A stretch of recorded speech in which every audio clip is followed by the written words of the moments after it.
지난 영상에서 제 마음을 가장 아프게 했던 댓글들은요, 저를 비난하거나 무시하거나 조롱하는 그런 댓글들이 아니었습니다.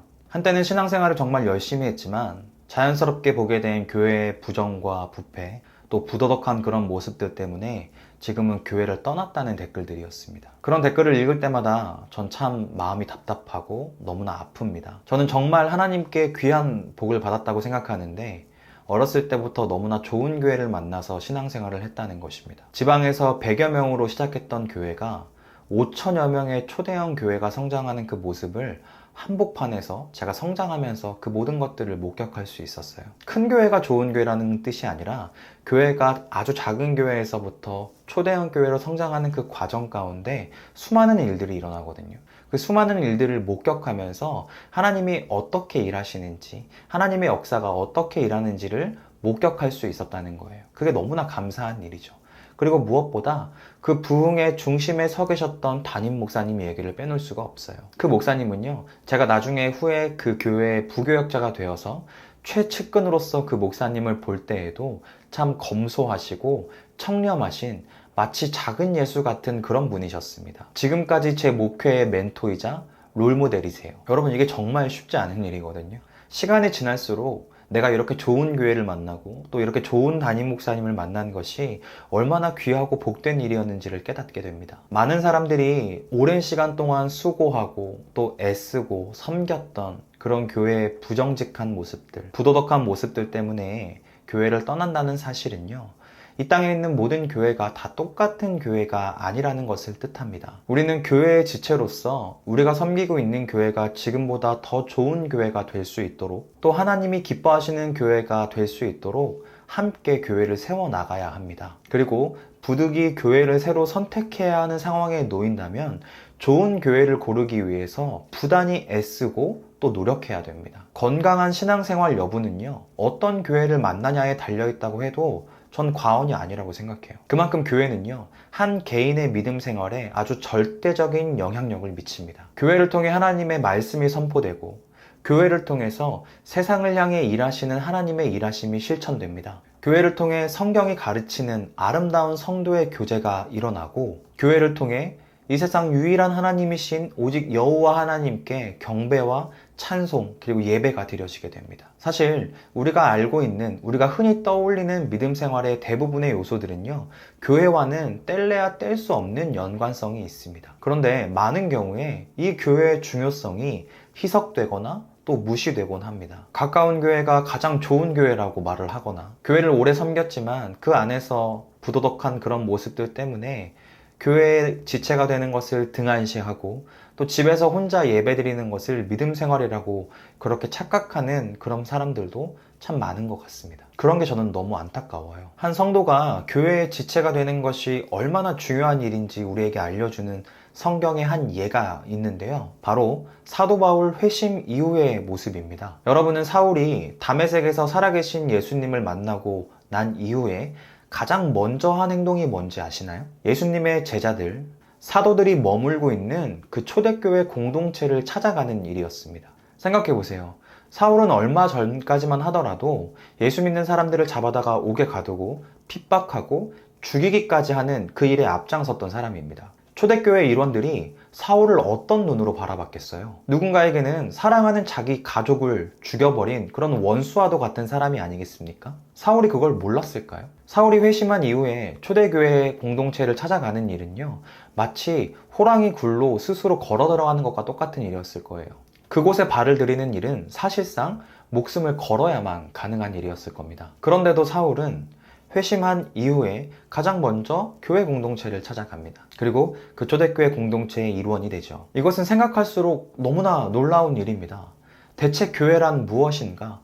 교회란 어떤 공동체여야 하는가? 이 질문에 아주 명쾌한 답을 주는 그런 성경의 한 이야기라고 할 수 있어요. 교회는요, 믿음의 다른 표현과도 같습니다. 믿음과 교회는 마치 동전의 양면과도 같아서 서로 뗄래야 뗄 수 없는 관계라는 거예요. 그렇기 때문에 우리는 한 그리스도인에게 신앙의 뿌리를 내리고 그곳에 정착하여 하나님이 기뻐하시는 신앙생활을 하는 것에 있어서 교회가 얼마나 막대한 영향을 미치는지, 그렇기 때문에 좋은 교회를 만나는 것이 얼마나 중요한 일인지를 꼭 기억해야 됩니다. 물론 저는 하나님의 교회는 다 좋은 교회라고 생각합니다. 모든 교회에는 하나님이 주신 사명과 비전이 있고 하나님이 주신 사명으로 말미암아 복음으로 그 지역사회를 변화시키는 목적이 분명히 있다고 믿습니다. 그러나 안타깝게도 교회가 반드시 가져야 할 기능과 또 사명을 완전히 잃어버린 교회가 있는 것도 사실입니다. 저 교회에 정말 하나님이 계실까?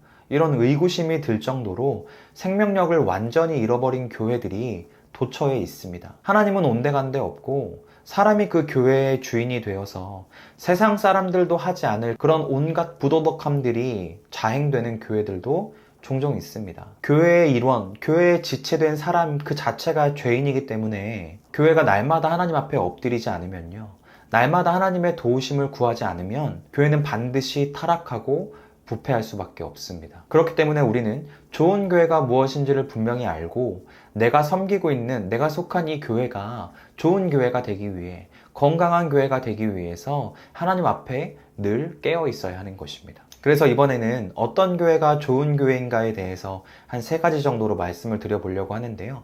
대본을 정리하다 보니까 내용이 너무 방대해져서 하나씩 영상으로 촬영해서 올려드리도록 하겠습니다. 좋은 교회가 무엇인지 궁금하고 또 내가 속한 그 교회를 좋은 교회로 함께 세워나가길 원하시는 그리스도인에게 조금이나마 도움이 되기를 바랍니다. 좋은 교회의 조건 첫 번째는요, 교회의 정의를 아주 분명히 내리고 있는, 올바르게 내리고 있는 교회입니다. 우리 모두는 교회가 무엇인지를 잘 알고 있습니다. 교회는 건물이 아니라는 것을요, 교회는 사람들의 모임이라는 것을 알고 있죠. 에클레시아, 곧 하나님을 믿는 사람들의 모임입니다. 그렇지만 사실 이 설명만으로 교회가 무엇인지에 대해서 설명하기에는 조금 부족합니다. 교회가 사람들의 모임이라고만 정의 내리는 것은요, 건강한 교회가 무엇인지 올바르게 정의 내리는 것에 있어서 한 절반에도 미치지 못하는 그런 대답이라고 할 수 있어요. 제가 여러분들께 질문 드려볼게요.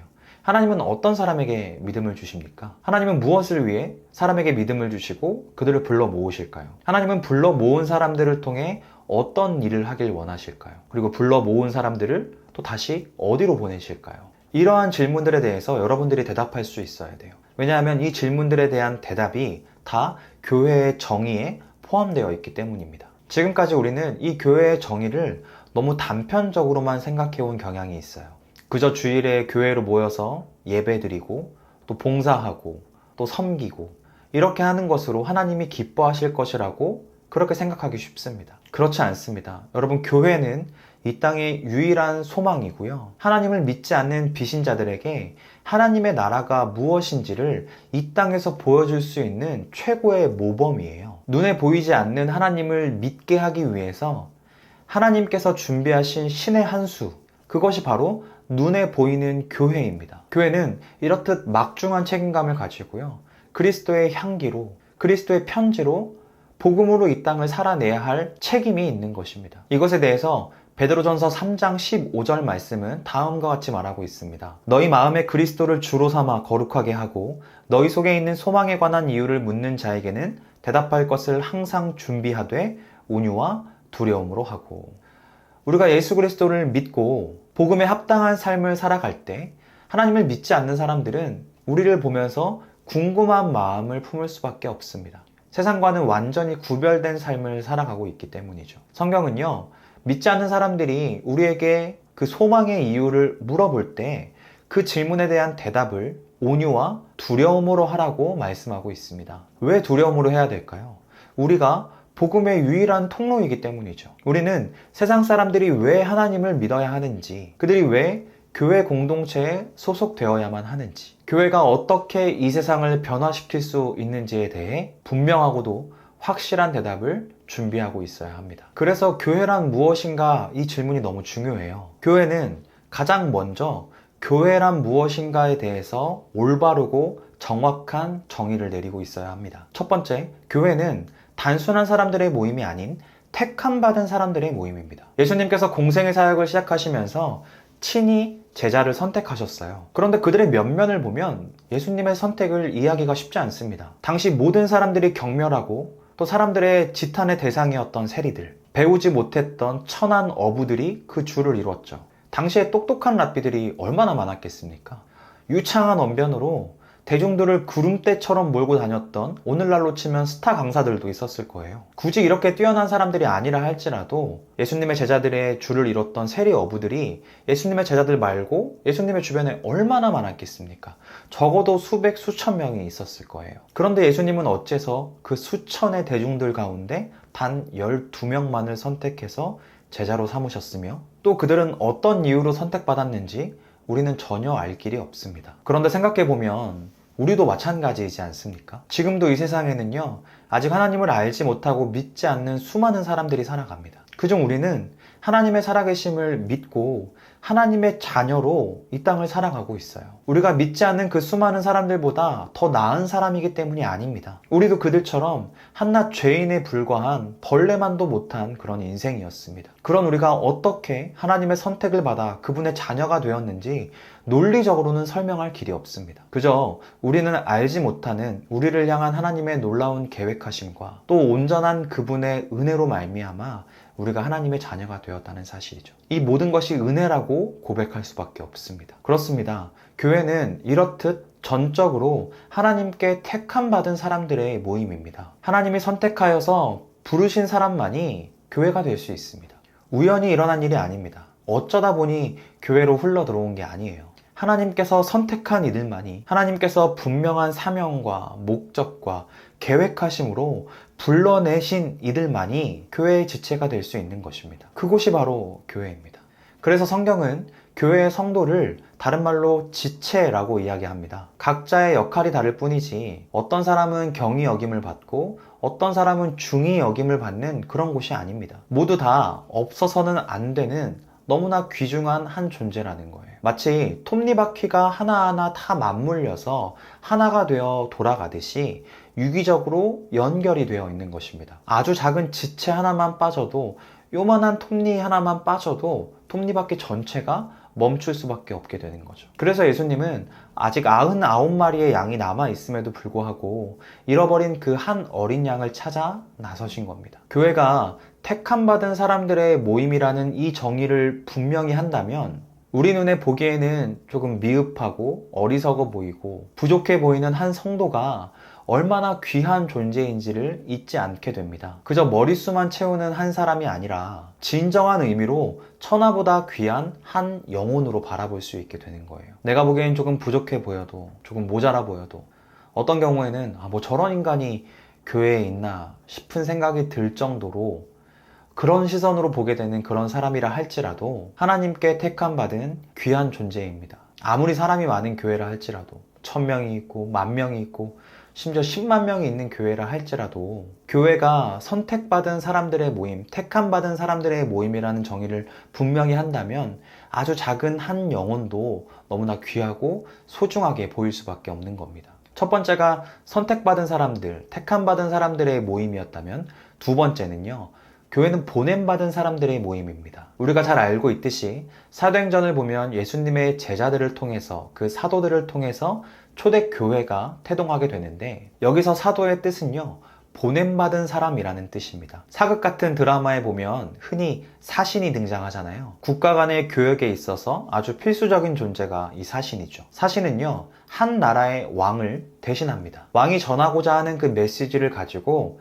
다른 나라의 왕을 만나러 가는 거예요. 그냥 시간이 남아서 심심해서 다른 나라로 돌아다니는 게 아닙니다. 분명한 목적이 있고요. 전달해야 할 메시지가 있어야 사신입니다. 자칫 잘못하면 목숨을 잃을 수도 있는 위기가 늘 도사리고 있지만 도망칠 수도 없고 피할 수도 없습니다. 그에게 내려진 명령은요, 어떠한 환경과 고난과 역경이 찾아와도 왕이 전하고자 하는 메시지를 상대방 왕에게, 상대 국가의 왕에게 명확하게 전하는 것입니다. 예수님께서 12 제자를 선택하신 이유도, 그리고 오늘날 이 땅의 수많은 사람들 중에 저와 여러분을 그리스도인으로 삼으신 이유도 이와 동일합니다. 예수 그리스도께서 주신 메시지, 곧 복음을 가지고 세상으로 나아가라는 것입니다. 세상에서 구별된 존재로 예수님께서 걸으셨던 그 길, 그 십자가의 길을 우리도 세상에서 걸으라고 우리를 보내신 거예요. 따라서 교회는요, 세상으로 보냄받은 사람들,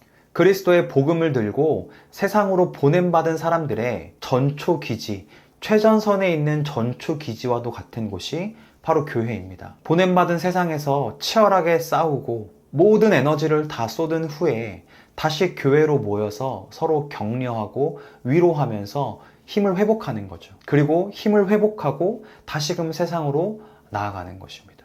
전도서 4장 12절 말씀에 보니까 한 사람이면 패하겠거니와 두 사람이면 맞설 수 있나니 세 겹줄은 쉽게 끊어지지 아니하느니라, 이렇게 말씀하셨습니다.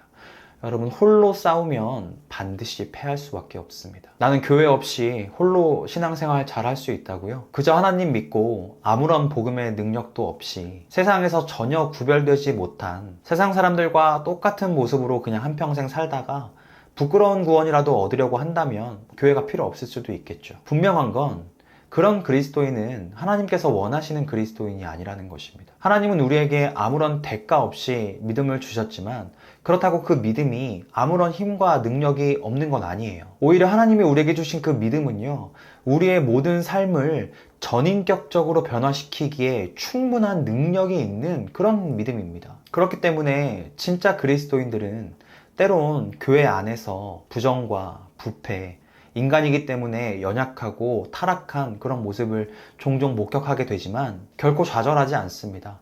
교회를 포기하지 않습니다. 교회의 썩은 부분을 도려내실 하나님의 일하심을 믿고 주어진 자리에서 자신에게 주어진 사명을 다하는 것이 그리스도인의 참 모습이고 하나님이 기뻐하시는 교회의 모습이지 않을까요? 우리가 믿는 복음의 능력이 나타나는 곳은 교회 안이 아닙니다. 교회 밖 세상입니다. 그 복음의 능력은 예배당 밖 우리 삶에서 나타나는 거예요. 예수 그리스도의 그 복음의 능력이 저와 여러분들의 삶에서 드러나야 하는 것입니다. 교회가 택함받은 사람들의 모임인 것과 동시에 보냄받은 사람들의 모임이라는 사실을 꼭 기억하시기를 바랍니다. 하나님께서는 선택하여 부르신 사람에게 믿음을 주시고 성령의 능력을 주셔서 교회 밖의 세상에서 한 사람 그리스도인의 삶에서 그 복음의 능력이 나타나기를 원하십니다.